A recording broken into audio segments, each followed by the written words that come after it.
Ngayong Biyernes, Kasi akala ko, salamin lang. Yun yung talaga yung iniisip ko na salamin lang. Pagdating dito, nagulat ako kasi katarak, matinding gastusan. Bigla na akong sumuka, lumabo yung tiyan ko, hindi ako makadumi. Doon na ako nagkaroon lalo ng depression, anxiety, hindi ko na kasi maintindihan kung ano pa yung nangyayari sa akin. pilit ka bang ginagapos ng tanikala ng kahirapan? Breakthrough Now Na Special Live Telethon. Susunod na.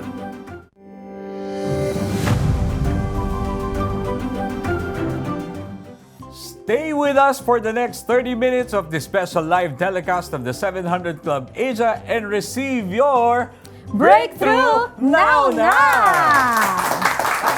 Live tayo ngayon sa GMA. Live din tayo streaming sa 7asia.org/live-tv at sa Facebook page at YouTube channel ng The 700 Club Asia. Share our live video on your social media accounts and use the hashtag Breakthrough Now Na. Mapapanood din tayo abroad sa GMA Pinoy TV. Today, we join hands to touch the very heart of our communities all over the country. Mula kahapon, ang inyong mga donasyon ay umabot na sa 1,214,127 pesos! Grabe, ang inyong kabutihang loob ay nagdala ng breakthrough ng mabuting kalusugan at kasaganaan sa marami nating kababayan na naghahangad ng mas maginhawang buhay. Tama yan. Patuloy tayong maging daluyan ng pagpapala sa kanila sa pamamagitan ng pagpartner sa CBN Asia. Iscan lamang ang QR code na nakikita ninyo sa inyong screen para sa inyong donasyon. Maaari nyo ring gamitin ang inyong mga credit card or e-wallet para mag-donate. You may also call the number that is being flashed right now or chat with us at the 700 Club Asia Facebook Messenger. Joining us today is River worship artist Ava Canacelli to help us receive your donation. Kadalasan mga senior citizen ang nakakaranas ng eye condition na katulad ng katarata. Pero pwede rin pala itong mangyari sa isang musmos na tulad ni LP, na talaga namang nanganganib at talagang ngayon makikita natin ang story niya. 7 taong gulang lamang siya nang matuklasan ng kanyang teacher ang kanyang problema sa paningin. Mauwi kaya ito sa pagkabulag? Alamin natin sa kanyang kwento. Pangarap ni LP na makita ng malinaw ang mundo. Ayon sa kanyang ina, hirap ang 7 taong gulang niyang anak na makakita dahil mayroon itong katarata. Natakot ako na hindi na siya makakita. Selfie kaya masaya, siya ba? Mapagmahal. Ano kaya siya uning, ngayon nga pag may pera siya, inaangkal siya niya kasi bibilihan na yung papa niya ng gamot. Sakit kaya ang papa niya. Hindi maipagamot si LP ng kanyang mga magulang dahil sa kasalatan. Nagkasakit pa ang kanyang ama na siyang tanging nagtatrabaho para sa kanilang pamilya. Masakit para sa amin na mag-asawa. Doon po sa isla namin wala pong ibang doktor. Isa lang po yung doktor sa ospital. Tapos wala po siyang espesyalista doon. Dahil sa sitwasyon ng pamilya ni LP at kakulangan ng doktor sa isla ng Burias sa Masbate, naantig ang puso ng kanyang guro na si Teacher Cristina. Kaya nga sabi ko, tutulungan ko to. Sabi ko, promise ko sa kanya, sabi ko, kinausap ko siya. Pag ako nagkapera, pag pumunta ako ng Legazpi, isasama kita. Ipapacheck up kita. Kasi akala ko, salamin lang. Yun yung talaga yung iniisip ko na salamin lang. Pagdating dito, nagulat ako kasi katarak, matinding gastusan. Sabi ko nga kay Doc, baka pwede pang makuha sa salamin. Magsasayang ka lang ng pera. Nakita ni Dr. Rachel Milante, pediatric ophthalmologist ng Legazpi Eye Center at partner ng Operation Blessing, ang kalagayan ni LP. Kaya agad niyang ipinaalam sa Operation Blessing ang pangangailangan ni LP. Tumawag si Doc, may tutulong na sa kanya. Talagang tuwang-tuwa ako. Si LP, sabi ko, may chance na maano. Kasi nag-raise kami ng fund, pero kulang na kulang talaga. Hindi namin maabot yung kahit isang mata lang muna. Hindi namin makuha kasi sa hirap nga ng buhay. Sa ilalim ng life-changing surgery program ng Operation Blessing, nabigyan ng libreng operasyon si LP sa mata na nagkakahalaga ng halos 130,000 pesos. Dahil sa pagmamahal ng kanyang guro, mga volunteer doctors at suporta ninyo sa Operation Blessing, natupad ang pangarap ni LP na makita ng mas malinaw ang mundo. Una-una nagpasalamat po ako kay God. Kung hindi dahil sa Kanya, hindi naman po ito mangyayari. Kaya maraming salamat po sa lahat ng tumulong sa Operation Blessing, kay Ma'am Dr. Rachel. Salamat po sa kanilang lahat. Thank you, Operation Blessing! Grabe talaga. Grabe talaga yung natutulong ng Operation Blessing kahit sa mga batang katulad ni Elfie, ano? Nakakatuwang makita na nakakakita na siya ng mas Yes. malinaw. Mga kaibigan, alam niyo, sinare namin sa inyo yung isang kwento na nagpapakita ng kamanghamanghang paggaling na nagganap sa buhay ni LP. Dahil ito sa inyong kabutihang loob, luminaw nga ang kanyang paningin at kasama nito ang isang maliwanag na kinabukasan.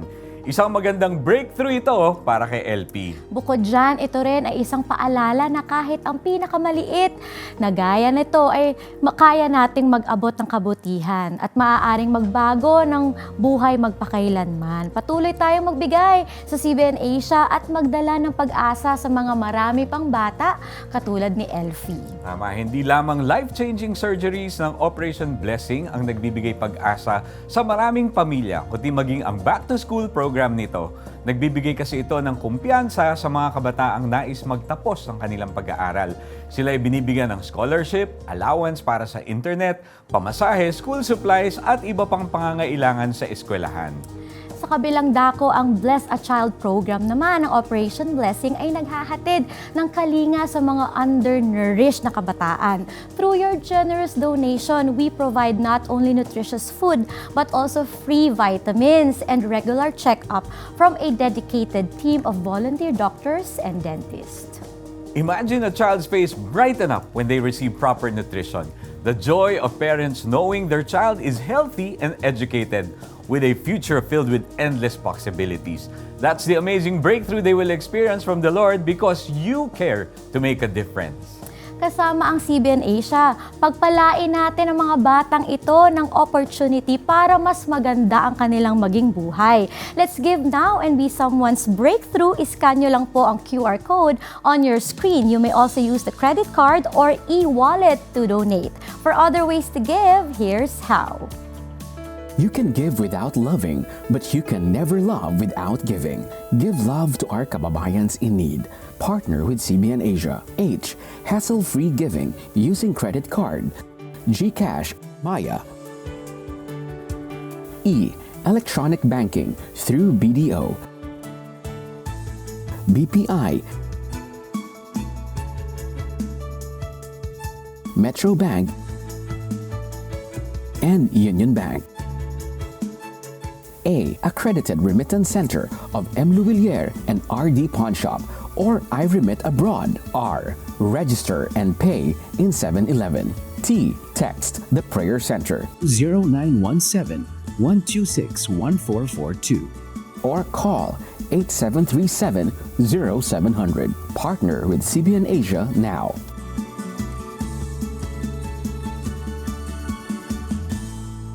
Sa bawat pagsubok, hindi mo kailangang lumabang mag-isa. He cares about us. He loves us. He is so gracious. He's so kind. He's so merciful. Kilalanin ang Diyos na nagbibigay tagumpay sa hamon ng buhay. Listen to Peter Kairou's audio teaching, Breakthrough, now na! Receive this special gift when you donate any amount to CBN Asia. And when you give 2,500 pesos or more, you will receive exclusive streaming access to Transform Your Life through God's Word, video series, and downloadable study guide from CBN Asia founder Gordon Robertson. You'll have all the information you need to guide your life. Be a CBN Asia partner today.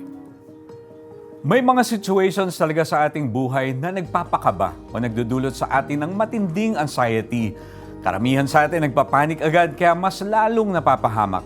Sa halip na matakot, sundin natin itong payo ni St. Peter. Cast all your anxiety on Him because He cares for you.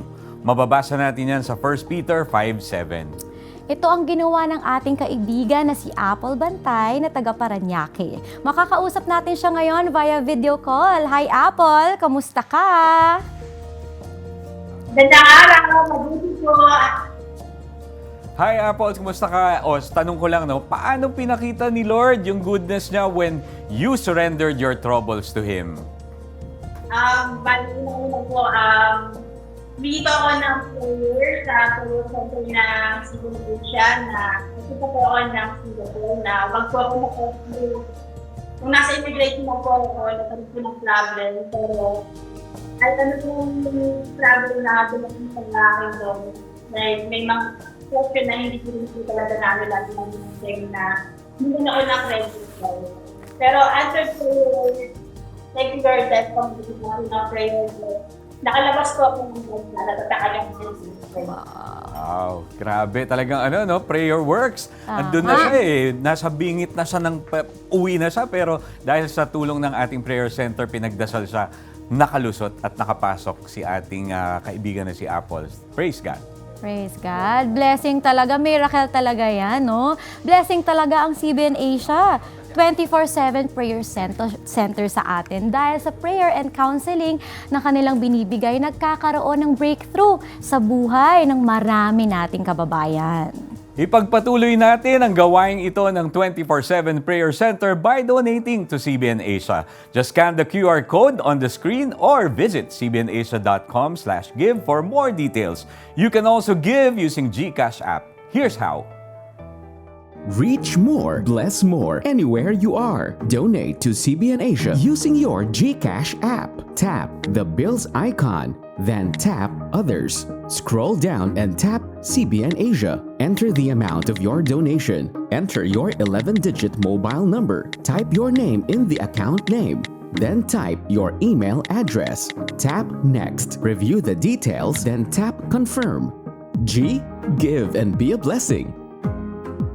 Are you feeling stuck, lost, and overwhelmed? Let's take that bold step of faith and believe that no prison, not even fear, not even illness or despair can keep you shackled before the God of breakthrough. Pakinggan ang audio teaching ni Peter Kairos, Breakthrough, now na! At maging handa sa pagkamit ng inyong tagumpay. Receive this special gift when you donate any amount to CBN Asia. Become a CBN Asia partner today. Na-stroke daw ako. Mild lang yung nangyari sa akin pero tinamaan yung mata ko eh. Hanggang sa sinabi ng doktor sa akin magti-therapy daw ako. Sabi ko, Lord, lagi nasakit ang ulo ko, sumasakit ang dibdib ko, sumasakit ang likod ko. Siguro naman ako yung pagsakit ng tuhod ko at likod ko, lala na nakatandaan. 20 taon na ang lumipas mula ng ma-stroke si Judith Pedron. Noong unay kinakaya pa nilang mag-asawa ang gastusin sa kanyang gamutan. Ngunit nang magretiro ang asawa, hindi na sapat ang kanilang income para pambili ng gamot at pagpapacheck up sa doktor. Sa totoo lang, sa pension lang po kami nabubuhay ng asawa ko. Lahat ng tao na mahihirap na katulad ko na tanging walang ibang inaasa, katulad ko, ang Panginoong Jesus lang, lahat ng prayer ko para sa Kanya, huwag niya akong pababayaan. Sagot sa panalangin ni Judith ang pagdating ng Operation Blessing Mobile Clinic sa bayan ng Louisiana, Laguna. Kaya ako'y nagpapasalamat at nagkaroon ng medical mission. Muling nasuri ng doktor ang kalagayan ni Judith. Dahil sabi ko nga doon sa doktor, hanggang ngayon sumasakit po ang ulo ko. Ang pinagtataka ko lang po, bakit kabiyak na ulo? Madali akong hingalin ba? Ang ikinatutuwa ko pa ay yung may ECG. Dahil siyempre yung pagdadaga ng mabigat, parang pinipiga yung puso mo. Mabutit, sabi kong gano'n dahil nagkataon na may ECG pala, magpapa-ECG ako. Kaya kalooban din ng Panginoon. Okay, nagpapasalamat sa Panginoon dahil yung hinahangad ng puso ko, siyang nangyari. Yung ako'y magpa-ECG. Dahil sa libreng ECG, nalaman ang tunay na kalagayan ng kanyang puso.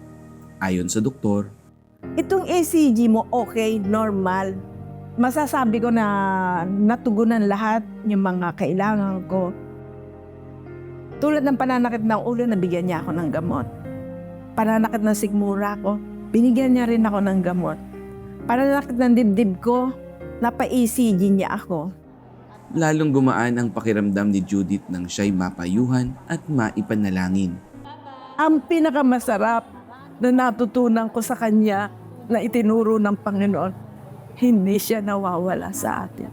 Sa akin, lagi ko siyang kasama. tingnan mo, isang stroke patient na hanggang ngayon ay naririto. Buhay na nagpapatotoo. Lahat ng pagpapalang nakakamit namin, ay siya ang nagbibigay. Nagpapasalamat ako sa Operation Blessing dahil natugunan ang lahat ng aking pangangailangan. Maraming salamat po. Ito na. Ang ganda no na pati ECG, magkano rin ang ECG ngayon, 'di ba? Iko, talagang kita natin at hindi lang yung tulong medikal, pero pati panalangin talagang naibibigay din ng Operation Blessing. Totoo yan. Hindi talaga nakakalimutan ng Panginoon ang bawat isa sa atin. Kung ano yung kailangan niya, kung ano yung pinakakailangan niyang procedure, yun yung pinrovide ni Lord. No? Very mindful si Lord talaga sa atin.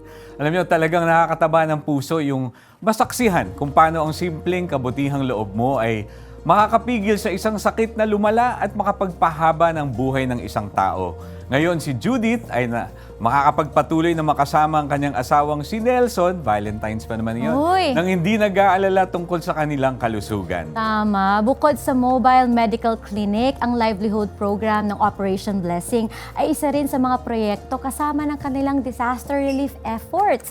Ang mga biktima ng kalamidad na nawalan ng hanap buhay ay binibigyan ng kapital at mga kinakailangang kagamitan upang muli makapagsimula ng kanilang negosyo. Nagagawa natin ito ng sabay-sabay dahil sa One Step Ahead campaign ng Operation Blessing na sumusunod sa paniniwala ng pagiging handa at preparado bago pa man dumating ang isang kalamidad. When we choose to bless others, we do more than just change their lives. We transform our own. The act of giving, of extending compassion, enriches our hearts and souls in ways that words cannot fully express. It is in these selfless acts that we experience our breakthrough from lack and poverty. That's right. Donate now and be a blessing to our kababayans in need. Scan nyo lang ang CBN Asia QR code on your screen. If you are living abroad naman, you can send it through iRemitX app or visit cbnasia.com/give for details. Ayan, nagpapasalamat tayo kay Joanna na nagbigay ng 600 pesos, kay Kelly 300, Nimpa from Makati 500, Laarni from Quezon City 200, Leonida from Canada 2,120. FB stars naman from Harold J 15 stars, Gag 70 stars, and Mirasol 45 stars. Ikaw marami pa dito. Si Van from Mandaluyong 500 pesos, si Joyce nagbigay rin siya ng 100, si Harold from Caloocan 660 pesos, si Malusan Juan City 2,500 at si Alice naman ng Mandaluyong 3,000 pesos. Ayun, at bilang token ng aming gratitude sa inyong generosity, meron kaming inilaan ng mga exclusive gifts para sa inyo. In all the turmoil there is in the world today, there is a source of absolute truth. Transform your life through God's Word. Ang pinakabagong online video series at downloadable study guide mula sa CBN Asia founder Gordon Robertson. Sa iyong donasyong 2,500 pesos pataas, magkakaroon ka ng access sa Transform Your Life through God's Word at sa Breakthrough Now Na audio teaching ni Peter Kairos. Become a CBN Asia partner today. Dahil sa malaking kinikita bilang telecommunications engineer sa UAE, nabigyan ni Marlon ng maginhawang buhay ang kanyang mag-iina sa Pilipinas. Ngunit ang pag-angat niya sa karera ang siya ring pagkahulog niya sa kasalanan. Nagsimula iyon sa pagpunta niya sa mga spa centers na nag-aalok ng extra service o sexual na gawain kapalit ng pera. Bagay na kanyang inilihim sa asawang si Neriza. Naging para akong free doon. Simula noon, lagi na kami nagtatalo kasi long distance relationship. Sa akin, kasi nasanay ako na magkalayo kami. Yung attention ko sa bata, attention ko sa work, hindi pumasok sa isip ko na may ganun. Sa gitna ng makamundong pamumuhay, bigla na akong sumuka. Lumabo yung tiyan ko. Tapos, hindi ako makadumi.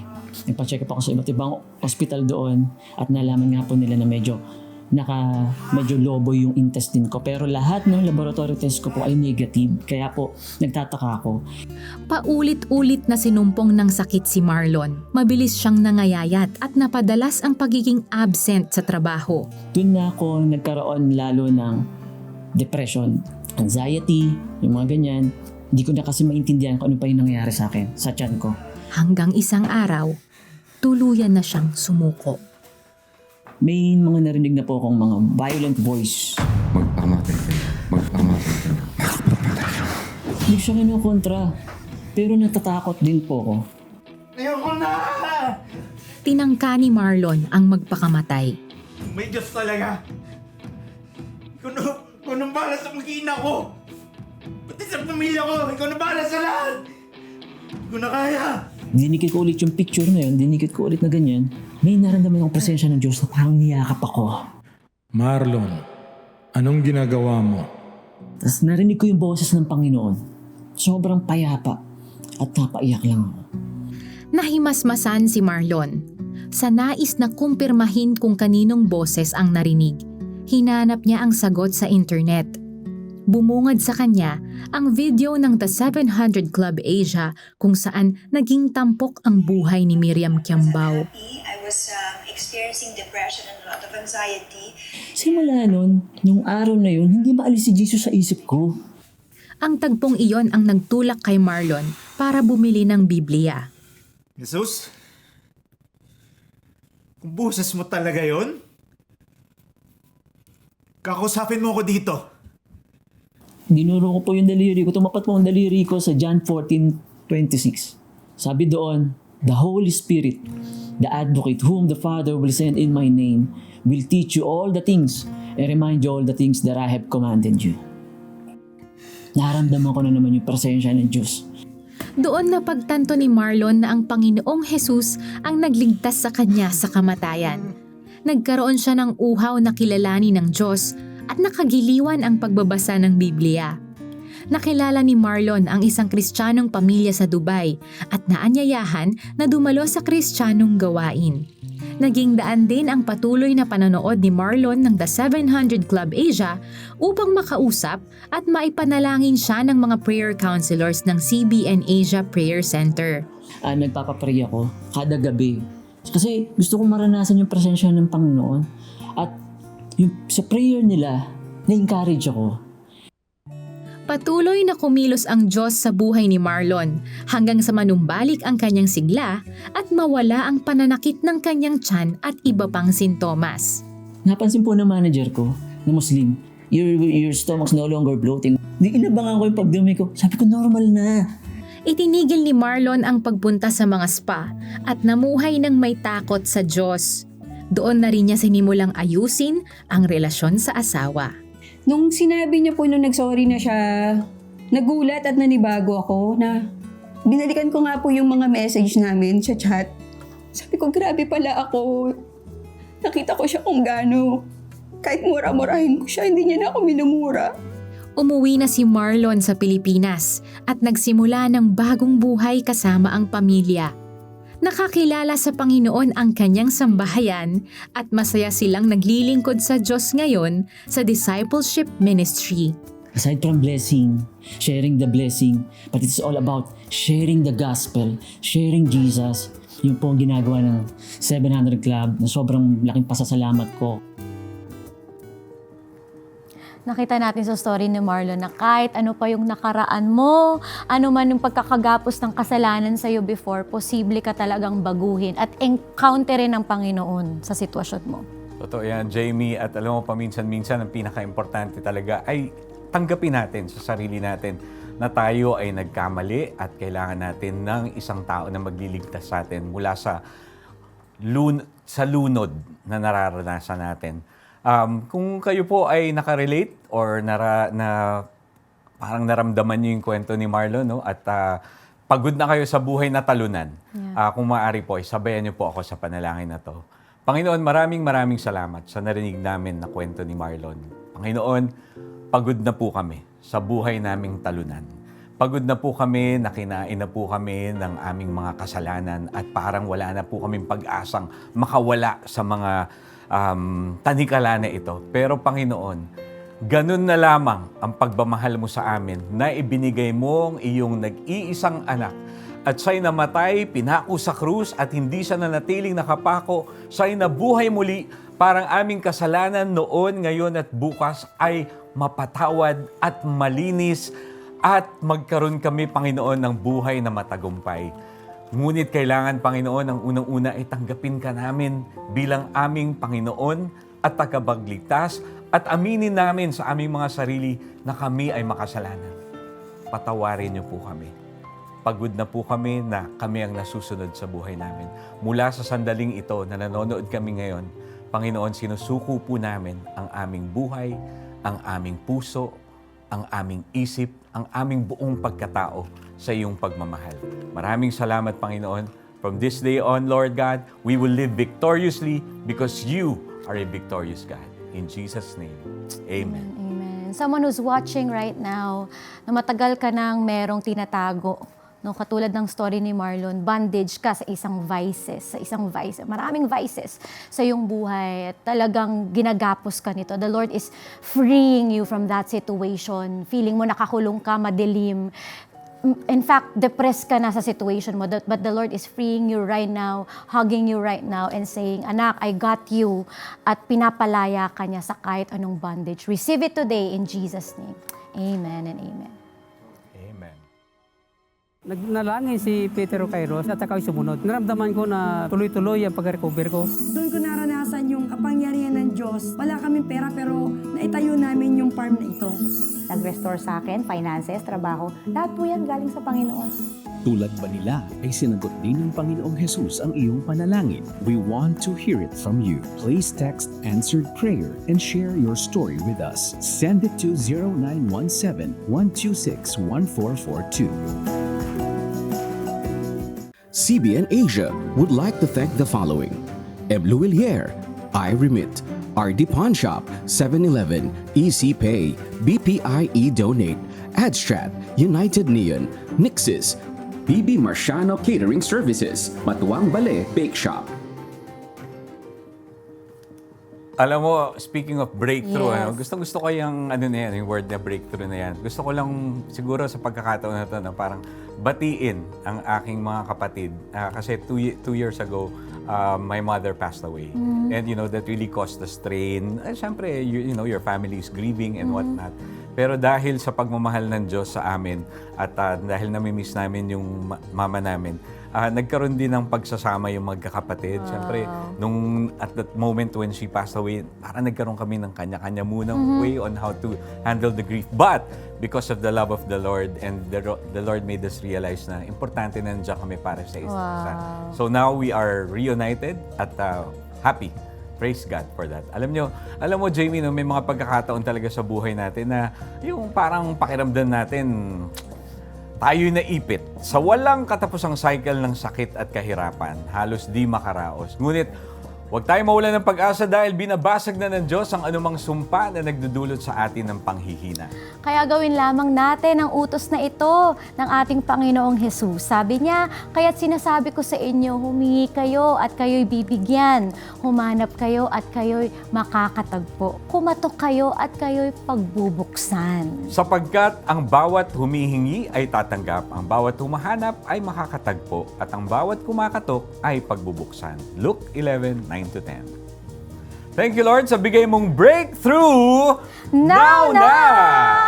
Okay, so ngayon, magpapasalamat tayo kay Marlene na nagbigay ng 500 monthly, si Linda 500 monthly rin, at si CJ 100 stars, and Vin 20 stars. Ito pa si Beth from Quezon City, 892. Si Dante din, 500. Si Neriza, 3,000. Si Ben from Cainta, 5,000. Si Nelson naman, 500 monthly. At so far po, ang inyong generosity ay umabot na sa 1,240,827,000 pesos! Yes! Marami pa kaming inihandang kwento para sa inyo. Sundan niyo kami ulit sa Lunes, same time, same channel.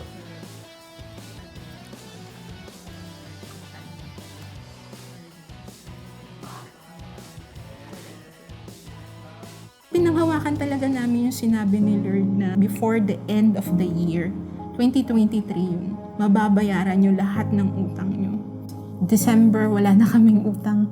Ibibigay sa inyo ng aking Diyos ang lahat ng pangangailangan nyo mula sa kasaganaan ng kayamanan niya. Pwede mo rin maranasan ang breakthrough now na mula February 17 to 21, 12 midnight live sa GMA at sa The 700 Club Asia Socials.